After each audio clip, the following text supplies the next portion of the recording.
देश की राजधानी दिल्ली में कोरोना के लगातार बढ़ते मामले सामने आने के बाद केंद्र ने दिल्ली सरकार को कई निर्देश जारी किए हैं। इसके साथ ही दिल्ली में कोविड-19 के आरटी-पीसीआर और एंटीजन टेस्ट के बारे में भी बताया गया है।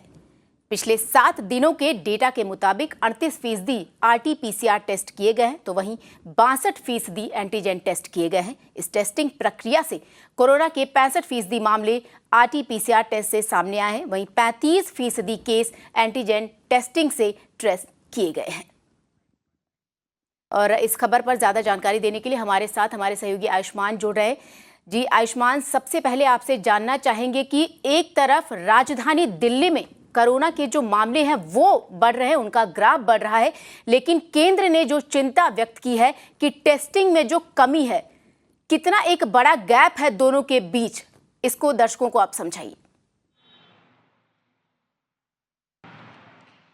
जी, सीधा उल्टा है यहाँ पर मामला। अगर आप देखें श्वेता, सिर्फ 38% जो टोटल टेस्टिंग है उसकी कैपेसिटी है आरटी-पीसीआर की, और 62% टेस्ट जो हैं वो एंटीजन से हो रहे हैं। लेकिन अगर आप मामलों की संख्या देखें तो 65% मामले पिछले 7 दिनों में आरटी-पीसीआर से आए हैं। करीब 45,000 मामलों में से अगर आप देखें तो 30,000 मामले जो हैं आरटी-पीसीआर से आ रहे हैं, और बाकी के जो करीब 35% जो मामले हैं वो एंटीजन से आ रहे हैं। अगर आप मौजूदा स्थिति देखें तो दिल्ली सरकार की जो एंटीजन के ऊपर डिपेंडेंसी है, इस पर कई बार सवाल भी उठे हैं। ये मामला हाई कोर्ट में जा चुका है, दिल्ली सरकार को हाई कोर्ट ने फटकार भी लगाई है, लेकिन हमने देखा है कि आरटी-पीसीआर का नंबर लगातार बढ़ा नहीं है। इसी के कारण कल हेल्थ मिनिस्ट्री ने भी इस बात को कहा कि एक सही तरीके से मिश्रण करके एंटीजन और आरटी-पीसीआर का सही मिश्रण कर ही आगे बढ़ा जा सकता है, जिससे कि ज़्यादा से ज़्यादा मामले सामने आए। अगर आप देखें कि आरटी-पीसीआर की जो पॉजिटिविटी रेट है वो बहुत ज़्यादा है दिल्ली में, लेकिन एंटीजन में वो करीब बहुत कम है। लेकिन फिर भी आरटी-पीसीआर की दर जो है टेस्टिंग की वो कम की गई है यहाँ पर, और इसी को लेकर गृह मंत्रालय ने भी ये कहा है कि आरटी-पीसीआर की टेस्टिंग भी डबल की जाएगी। अगर अभी 20,000 के आसपास हो रही है तो उसे 40,000 करना होगा। अभी की जो क्षमता है दिल्ली की वो करीब 30 से 35,000 है। पूरी क्षमता को यूटिलाइज़ करना होगा।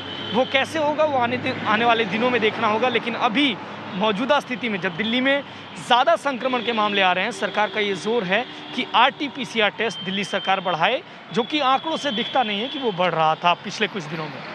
ये बिल्कुल आयुष्मान, आपका शुक्रिया इस तमाम जानकारी के लिए। तो राजधानी दिल्ली के लिए सच में गंभीर समस्या है, जहां कोरोना का ग्राफ बढ़ रहा है, वहीं टेस्टिंग के मामले में केंद्र ने दिल्ली सरकार को चेताया है कि दोनों के बीच वो संतुलन बनाए रखें।